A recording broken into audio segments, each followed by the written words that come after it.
Here's the asynchronous portion of our session. The session you're going to get tomorrow morning. You can attend. I forgive my voice. It's going in and out. I'm gonna try to do it as quick as I can. Schoology, you have test quiz, which is what we initially started with 4 and 5 years ago. Now you also have Schoology assessments that have been around for about 4 years. There's so many great question features in both of them, and this little gadget presentation that we're doing here sort of covers it and gives you an idea, just a teaser of what's available.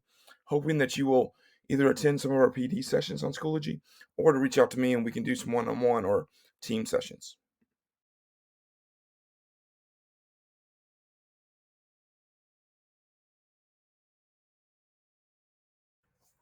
This was just a quick question, basically having you make sure you can recognize there are already differences from the get-go when you start utilizing some of this.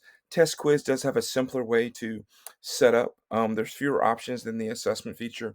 I'm gonna spend more time talking about the assessment just because I think there's a lot more power in it. But you do have some features that you can look at within test quiz to utilize some of it. So if that's stuff you like, almost everything you see here is also found in assessment. So you're not losing anything if you go to assessment to use theirs.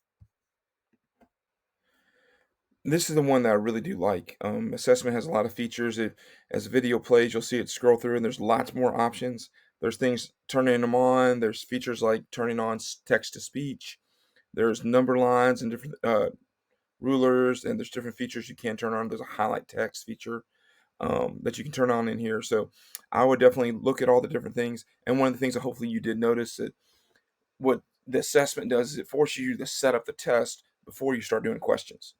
As to where test quiz had you set up the start doing the questions first. Yes, you can switch back and forth and skip it if you want to, but I do like the fact that it sort of forces you to think through what your students need. So I do like that feature as well.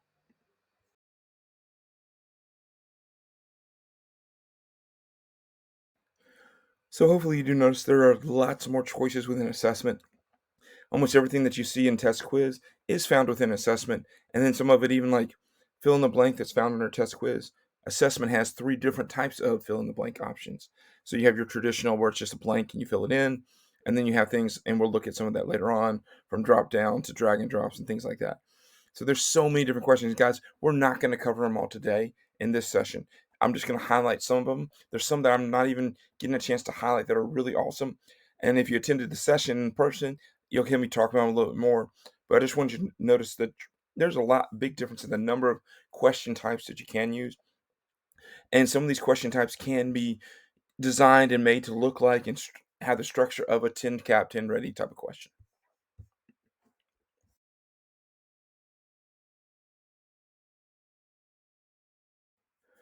Of course, both of them do have multiple choice as one of their options for them. Most common way, if you've ever done a Google form, if you've ever done Microsoft form, you've probably had a multiple choice type of option before.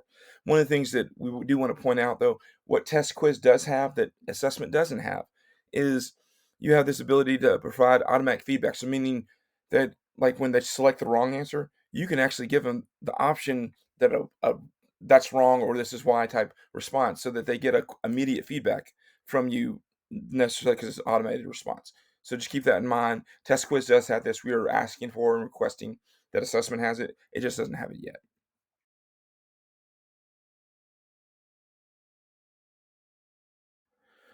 Over the next two slides, you will get to see some drag and drop, a fill in the blank drag and drop. Notice how the person has it set up. This is actually taken from text for sixth grade Savas text for the second quarter. So this is a question that was created by one of our district literacy coaches. You have access to this if you're in sixth grade ELA. It's in your Schoology group, and I can take you through that if you need it. But I just wanted to show the example of what this can look like. This is still drag and drop, but I just want you to notice how big a passage you can have. Now, notice the blank that you drop the passage into is small, but you can still have a nice long sentence or a couple of sentences as your drag and drop option to be able to drop in for the right answer. So just keep that in mind of when you're thinking through how you can design some of your questions. No question here to set this up. This is the fill in the blank drop down. Same sort of idea. When you click on it, you'll see a drop down menu, and there's the four different choices that you can choose from. So just a different way. I know this type of question did pop up in the assessments that we take and some of our benchmarks. So having the kids prepare, this could be just a one question type of deal for a check for understanding or something like that.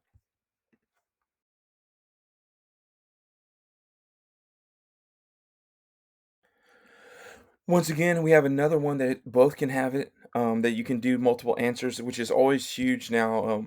Very seldom do you have a lot of questions where you just choose one answer. There's usually multiple different ones, and it's more challenging for students. Even when I've proctored in third and fourth grade, there's a lot more of those type of questions where there's more than one answer for the question. I guess it's the way to not have 20 questions, but you can have 15 with multiple answers. But you can set that up in both. It's a simple process when you look at it.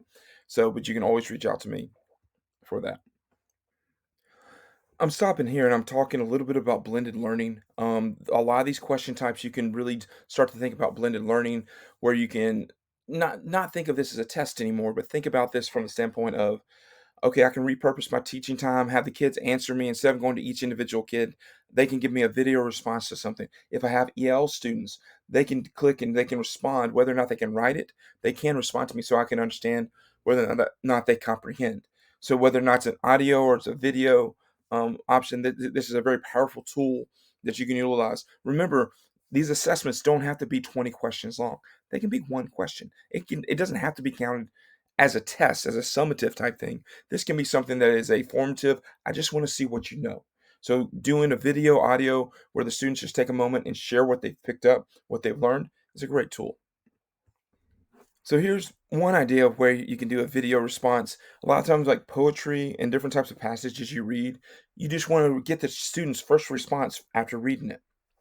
And you also want to have, especially when you're talking poetry or plays, you want to hear them read it and how they pronounce it and how they act out, and do they pause in the right places and different things like that. So from this example here, which is Maya Angelou's "Still I Rise," um, it's a great poem. I would love, at the end there's a record, and the idea behind it is they read it for the first time or second time, and then they give you your response. So it's a great way to get what they feel, but also if you have them read it to you and then respond to what they think it's about, they get their chance without listening to the rest of the room, and that doesn't take 40 minutes of your class to do it. Each kid does it individually, or they do it in groups or centers, and it's another time that you're blending your class.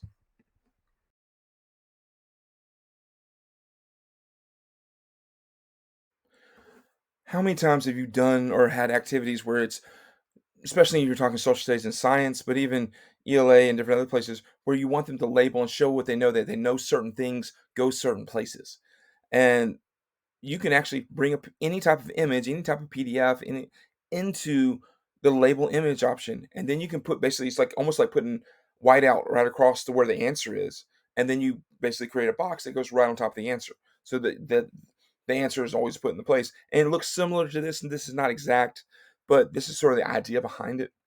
It's a great way to go through it, and you cut down on paper, and they can go back and review, and you don't have to treat this.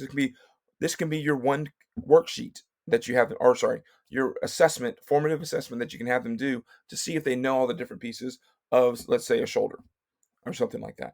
So label and image is a great tool that you can use. You could have it for a summative thing, but you can definitely have it for formative as well.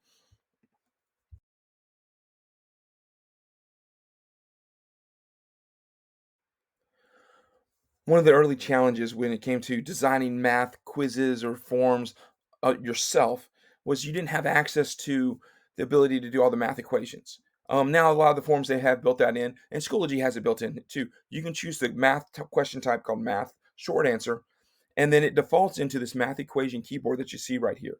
This is an example of the student taking the quiz, what the question would look like. And when I built or typed in the question, I had the ability to put in the fractions so it's more visible, and then the student can actually click on the little options. I would definitely have students practice this beforehand, so that this is not the first time for a summative thing, but from a formative standpoint, getting this practice in, getting ready for checks for understanding, getting ready for 10 ready. This is a great way of designing some of these questions. You don't have to do 20 questions. You can do two, you can do five, and you work with your coaches, and you can have some of these made. So You heard me talk a little bit about blended learning. Guys, I think if using Schoology assessment, you do a lot of blended learning. You're growing your online classroom because you're putting it into Schoology. You're connecting your offline online work. So you're taking that test that you normally do pencil paper and you're putting it online.